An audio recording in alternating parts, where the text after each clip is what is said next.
Hi, we're here with Mayor Bernard Sanders to talk a little bit about his recent trip to Nicaragua. Welcome. Hi. Hi. I think maybe a good way to start is to ask you when you first became interested in Central American issues. I don't know. Ever since I was a kid, for some strange reason, I was always interested in the problems of Latin America and had done some reading about it as a young person and in college. I think one of the things that concerned me was the way that the United States government had always treated Latin America. And basically, as you know, our history has always been that we have the right to unilaterally get involved and overthrow governments that we don't like. President Roosevelt, back when he was president, when somebody said, well, why do you keep supporting all these horrible dictators, these people who oppress their people? He says, well, they may be sons of bitches, but they're our sons of bitches. That was exactly what he said. And, you know, I think at a certain point, one reaches the conclusion that if one believes in democracy, and that presumably is what our nation is supposed to be about, how can you defend the right that we can go in with the Marines, as we have on many, many occasions, and overthrow any government that we don't like? And then if you think a little bit further about it and you study political science or economics, then you understand that time and time again, these interventions in Latin and Central America have been for the benefit of large corporations, whether it's the United Fruit Company in Guatemala, or the tin companies, or the copper companies in Chile. And you say, gee whiz, should foreign policy be made for the benefit of large corporations who want to exploit the people of Latin and Central America? Is that what America is about? I don't think it is. Well, when you went down there, how did some of your ideas change? You had a picture of what it looked like in your head, and what did you see? Well, like everything else, I mean, I think one knows this as a mayor, it is important to talk to real people and be involved in a real situation. It's one thing to read books or read articles, it's another thing to be there. And when you're there, the whole picture, I mean, you see a lot more than you do when you just read something. You know, people have criticized me. They said, oh, he came back, he knows everything about Nicaragua, he was there for all of 7 days. It's not true. I do not claim to be an expert on Nicaragua. I think I learned something in 7 days. I am not. I've never claimed that I know everything. But I think what I had the opportunity of doing down there is talking to real live people. I was very fortunate in being able to talk to many of the government leaders there, President Ortega and Ernesto Cardenal and Thomas Borge and so forth. But I also, quite intentionally, went out on the streets. We would go into the poorest neighborhoods of Managua and elsewhere, talk to people. We'd see people sitting on a fence, stop the car, let's talk. How are you? And my Spanish is not great, but I could ask some questions, and I had a translator. So I tried to get a feeling and a flavor of what was going on, and I enjoyed that. Hitting the streets and asking people what they thought is an urban kind of thing to do. I think that you get that from growing up in a city and knowing that that's where the real opinions and the real voice is. Right. What kind of response did you get? I'll tell you what the response that I got. Among poor people and working people, and what one has to understand is that Nicaragua, while not the poorest country by any means in Central or Latin America, is a poor country. They are all very, very poor country. You walk into houses, and they're not houses like we know in Burlington, Vermont, or in the state of Vermont. They are shacks. They are plywood shacks, often with dirt floors. Okay, that's where people live. And you talk to people, and you say basically, how are things now since the revolution in 1979 as opposed to it before? And almost without exception, there were exceptions. I mean, no one should think that the Sandinista government has the support of 100% of the people. They most certainly do not. They had an election where all they got was 62 or 63% of the vote. Okay, that means 35% of the people voted for somebody else. So we talked to people, and among poor and working people, there was a very strong feeling that the revolution that they had made was their revolution, that they had fought against the very horrible Somoza dictatorship, which was Somoza owned the whole country. He and his friends ripped off the whole country. They were rather vicious in dealing with their political opposition, and most of the poor people and the working people I talked to felt that the situation was much better now than it had been before. There was, and make no mistake about this, serious concerns about the economic conditions in Nicaragua. People were telling you it just cost us a fortune to get this item and that item. And some of those people are blaming the government. But I think what should be understood is that problem exists all around Central America. It's not in Latin America. I think, well, I don't want to get into that. I want to talk about the trip. But I think many Americans are not aware of the horrendous conditions existing all around the third world. You see the pictures on television about Ethiopia, all right? Well, that's obviously not happening in Nicaragua.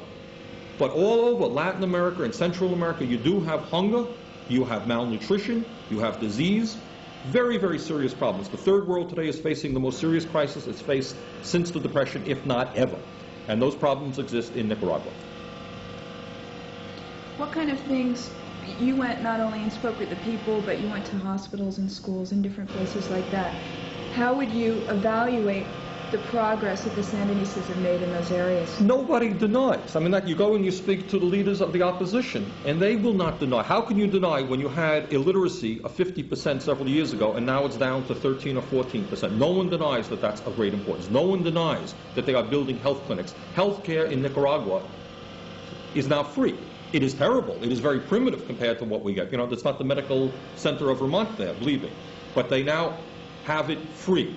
They are doing a lot of preventative health care. Kids were dying there because they had diarrhea and they couldn't resist the diseases that came. They're now effectively treating that. Infant mortality has been greatly reduced. So I think in terms of health care, in terms of education, in terms of land reform, giving for the first time in their lives real land to farmers so that they can have something that they grow, nobody denies that they are making significant progress in those areas. And I think people understand that, and people of Nicaragua, the poor people, respect that. Rich people, needless to say, who used to have the good life there, are not terribly happy. And I think where the confusion is that by the time that Somoza was ready to go out, everybody despised this guy. There was an earthquake, as you know, in Nicaragua. Millions and millions of dollars came in from all around the world to help rebuild Managua, and this guy pocketed the money. It was typical. I mean, he was a thief and a crook. So by the time he was ready to go, everybody, even the business community who had worked with him for years, despised the guy. But then after he was gone, I think what many members of the Nicaraguan establishment felt, well, we got rid of that guy, now we'll get a nicer guy in there who will also protect the interests of the rich people, but not as viciously or in as ugly a way as Somoza did. Well, the Sanderistas apparently did not agree with that. They really were talking about a transformation of society, giving power to the poor people, to the working people. And that has caused a conflict, needless to say, in Nicaragua, which we're seeing today. Do you find that the people of Nicaragua are relatively sophisticated in their political views? Oh, I mean, when you talk politics in Nicaragua, it is not like talking politics in the United States. You know, people are saying, well, gee, I don't know who I'm going to vote for. I probably won't vote. Or I saw a commercial on television last night. Maybe I'll vote for that, good 30-second commercial. In Nicaragua, what you're talking about is life and death.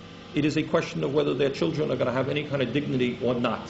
When they tell you, and I would ask these questions, are you frightened about the possibility of a United States invasion? And their response was, we have been through so much.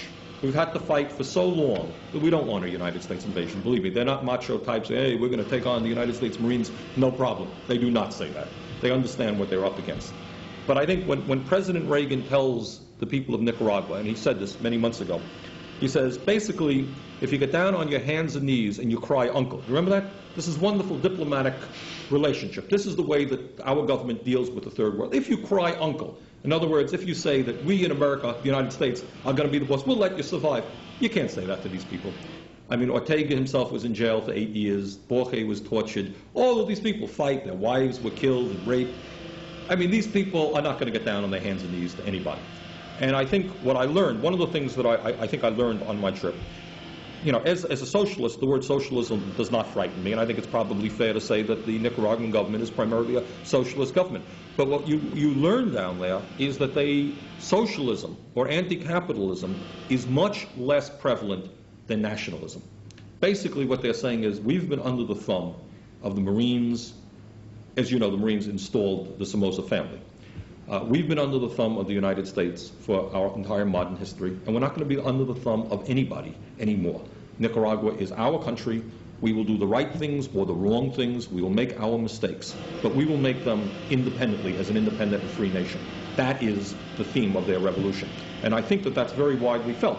Now, I think where there may be confusion, it's a funny thing, you talk about, does the Sandinista government have political support? Well, as I indicated, in an election, they got 63% of the vote, a little bit more than Ronald Reagan got, It would be like saying, does Ronald Reagan have political support? Well, if you say that half the people in America did not vote for anybody for president, and of those who voted, Reagan got 60% of the vote, that suggests that he has about 30% of the support of the American people. If you go around into communities, like in Burlington, Vermont, where he was overwhelmingly defeated, go to Harlem, where 80 or 90% of the people did not support him.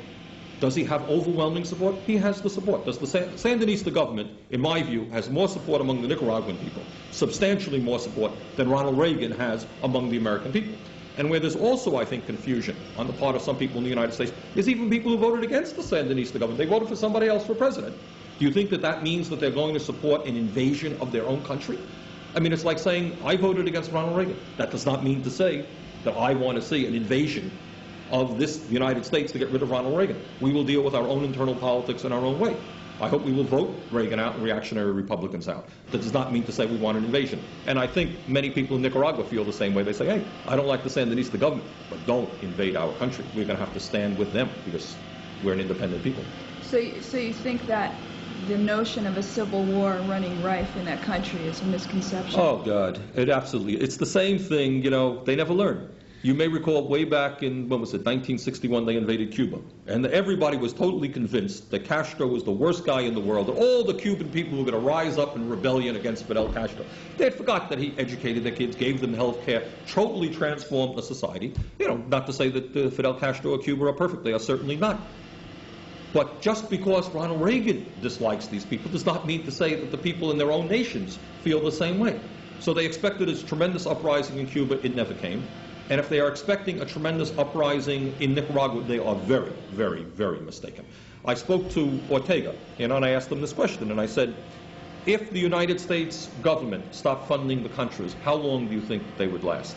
You know, and he went, they wouldn't last very long. What you're talking about is the United States invasion of another nation. Without the support of the United States government, these people would be gone very, very quickly. And I think that that's clear to understand. You're not talking about a civil war, massive discontent. You're talking about a small number of people, very heavily armed, trained, and financed by the United States of America. How do the Nicaraguans perceive the American people? That's a totally unbelievable phenomenon, which I quite frankly cannot understand and comprehend. I remember talking to their foreign minister, Father Descoto, and he was very clear that they are trying very, very hard to hold down anti-Americanism, and they are succeeding. As an American going there, I was treated with a great deal of friendliness, and I think it's not just because I was a quote-unquote dignitary. The other thing that one learns when one goes, and this I didn't know before, and it may sound naive, is Central America is America. See, I didn't know that before. They are Americans. They play baseball, you know, they watch the same crappy American television programs. They consider themselves to be Americans. There is a natural fondness. There is a, you know, Ortega articulates this, and average people on the street feel this. You know, so I was talking to some guy there, a low-level guy in the government. He says, yeah, we got Russian films here.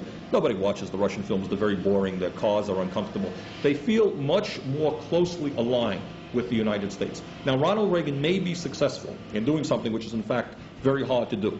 But he may, in fact, be successful in driving this country, which wants to be close to the United States, into the arms of the Soviet Union. I mean, if he invades that country, if he tries to destroy that nation, he may bring about the impossible, is make them into a rigid communist country aligned with the Soviet Union. It will be very hard to do, but his policies are leading us in that direction. Everything being equal, they would like to have a warm relationship to the United States, and they like American people. They do not hold the average American responsible for what Reagan is doing. How do you find the sincerity of Sandinista leaders? I was impressed. Now, obviously, I will be attacked by every editorial writer in the Free Press for being a dumb dupe. Maybe I am. I was impressed by their intelligence and by their sincerity. These are not political hacks, you know. You don't fight and lose your family and get tortured and go to jail for years to be a hack. They have very deep convictions, which people can disagree with, and I think what is understood is even within the Sandinista government, they're not monolithic. There are some who are, more socialistic than others. You know, there are priests who hold, you have at least two priests. Ernesto Cardenal is a priest, and Father Descoto is a priest. Many different, so there are different points of view. They're not monolithic. I was impressed by Father Descoto, and the thought that I visited him when he was having his fast, when he was fasting. And my thought is if this guy is the leader, Ronald Reagan has decided that Nicaragua is a terrorist nation. And if this guy is the foreign minister of a terrorist nation, then they should get another foreign minister. Because he is a very gentle, very loving man. He's familiar with Burlington, Vermont. He had a niece who graduated from St. Michael's College, actually, who's now working for the government of Nicaragua. Ortega is an impressive guy. Ernesto Cardenal is a funny-looking guy. He's gray hair, and he really does remind you of a hippie. I mean, Ernesto, and in fact, we talked. He's very strongly into poetry. He is very proud of the fact that they are now teaching poetry not only to peasants and to workers, but in the military, in the police department. A very impressive guy. Were they interested in Burlington to know about what you do and the people here? Yeah, the answer is yes, and they are aware of the fact that we have a sister city program. It was also obviously clear that it's unbelievable to say that a mayor of a city of 38,000 is now the highest ranking American to visit them during the celebration of their revolution. Mm-hmm. I was treated, in a special way. I think it's clear they wanted to make an overture to Americans, and they were very kind to me. Did you have suggestions for them how they could organize their PR a little bit more effectively? I think yes. I mean, the point that I try to make to many of the people that I spoke to is they're getting killed in the American media. Mm-hmm. They just cannot compete. Reagan and his people are so sophisticated. They own the airwaves, of course. Reagan, the media, every time Reagan gives them a photo opportunity, thousands. Thank you, Mr. President. Thank you very much for telling us another lie. The media, of course, is not allowed to ask sharp questions of the president. That's not allowed. My point to Ortega is they are not getting their message of what they are trying to do out to the American people, and there's just no question about that. And they just don't have that kind of sophistication to understand how to manipulate the media. As the White House has dozens of people who are trained. They are trained and well-paid people who are professional manipulators of the media. They have their contacts in CBS and NBC and ABC. That's what they're paid to do, and they do it very, very well. Ortega is the president of a country of 3 million people. They have probably one television station. They have no sophistication. They have no knowledge as to when you call. They call press conferences that the media can't even use here in the United States because it's the wrong time. There's a whole science around this, which they're not aware of. They have contacts now they've hired a public relations firm in the United States, and they're trying to improve it. But the main point is, I think they have got to very greatly improve their ability to communicate with the average American, and that's what I said to them. The woman who's the head of the Human Rights Commission in Nicaragua, when we went to see her, said, in a way, our work here is much easier than your work in America. You have to convince the people of America that there is a problem. What can you see first as what you would like to do as mayor or can do, and what people, American citizens, can do to help that country? I think the first, American people, many of us, are intellectually lazy, and we really don't have that right. What's going on in Nicaragua and the poverty that exists in Nicaragua is not certainly unusual, given the nature of the third world. I don't know that many people in the United States understand now that 1/4 of the world, the entire world, is facing hunger and starvation. The burning issue around much of the world is not whether it's the new Coke or the old Coke. It really is not. It's whether or not we're going to get any rice or any sustenance at all to keep our children alive. And I think many of us in this country do not understand that. And all that I would ask is that Americans understand. We made a revolution 200 years ago against the British. And believe me, the causes of our revolution, which were just and right, and we're very proud of our revolution, were nickel and dime stuff compared to what's going on in the third world. George Washington and Thomas Jefferson were not fighting because their kids were starving to death. That's the truth. What's going on in Latin America today is a crisis unparalleled in the history of that continent. The economies of many countries are literally collapsing. People bring up the point and they say, gee, look what's going on in Nicaragua. There's inflation, cost of everything is high. It's absolutely true. But look what's going on in Guatemala. In Bolivia, the economy has collapsed. Money is no longer worth anything. It's 15,000% inflation. They can't pay off their debts to the United States banks. The amount of money that the third world and Latin America are getting for their commodities, whether it's coffee or cotton or natural resources, minerals, is not as much compared to what they have to pay for the processed materials, the manufacturing material. Crisis all over the place. And if President Reagan thinks that any time a government comes along, which in its wisdom, rightly or wrongly, is doing the best for its people, he has the right to overthrow that government. You're going to be at war not only with all of Latin America, but with the entire third world. And what you're seeing, of course, the media doesn't portray this terribly much in the United States. What we are doing is not supported by the rest of the world. It's not supported by our, our allies in Western Europe. It is. I mentioned this to Ortega. I said, when you came and you went to the Soviet Union, that's all that the American media were full of. The American media, the American people think that the only allies that you have in the world are Cuba and the Soviet Union. And he says, I know, She says, well, when I was on that trip, I also went to Western Europe, met with many leaders of Western countries. We received, I believe, they received $200 million from the Soviet Union in help, $200 million from Western democracies in help. Canada, that great communist totalitarian country to the north of us, 50 miles north of us, has just entered into a very positive trade relationship with Nicaragua. All over Latin America, even when there are disagreements with the Sandinista governments, none of these countries are saying to the United States, come on in and invade these people. No country is saying that in Latin America. So the United States' attitude and its belief that it can overthrow any government that it wants, especially a democratically elected government, nobody around the world. We're getting outvoted in the United Nations. We've got a handful of countries. You know, probably South Africa is staying with us on this issue. And I think Americans do not understand the degree to which we're being isolated. There is a crisis in the third world. People are fighting to keep their children from starving to death. And frankly, they don't give a damn about what Ronald Reagan feels. They're trying to do the best that they can do. And we're going to be taking on the entire world. We're going to be the enemy of the struggles of poor people. And that's a terrible thing. If we get involved in, and you know, I asked the Nicaraguans this, and their feeling about an invasion from the United States is, you know, we've gone through a whole lot. We overthrew Somoza. We'll endure this too. They don't want it. They don't want it. And if the people in the United States think that you're going to walk in there and just overthrow these people and kick them out, you're mistaken. We are very mistaken. They are very brave people. They're going to fight. And they'll fight in the jungles, and they'll keep fighting. I mean, I'm not saying that the United States, which has 1,000 times the military strength of a little country, 3 million people, you know, the United States can militarily defeat them, no question about it. But it's going to be a never-ending war, and the war will spread. Next will be Guatemala, you know, and then they'll be fighting in Chile, and then they'll be here and there. And we're going to be at war with a whole continent, and it's not a good idea. What can people in Burlington do to support the Nicaraguans? Believe me, if the rest of the country was as sophisticated on this issue as the people of Burlington, Ronald Reagan would not be exercising the policies that he's exercising today.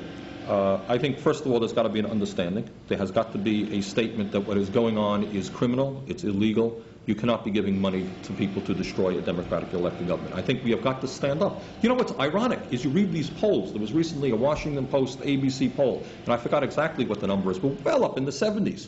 People saying we don't believe that we have the right to overthrow the Nicaraguan government.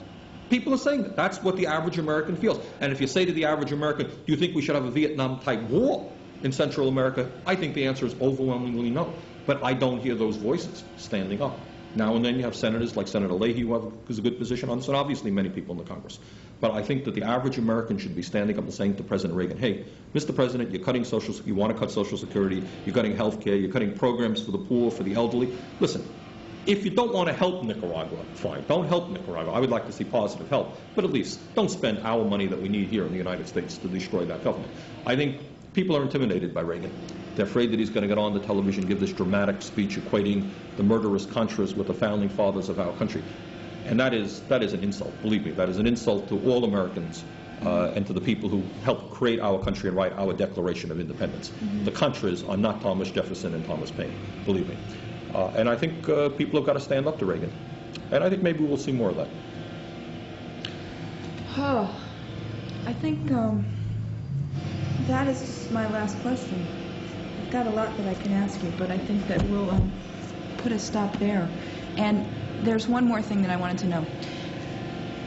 You had an open invitation to the press to talk to you about this. That's correct. How many people have taken you up on that? One reporter did, a writer for the Rutland Herald, who was very concerned about the Mosquito Indian situation, who wrote a very negative article on me. She took me up and we chatted for about an hour.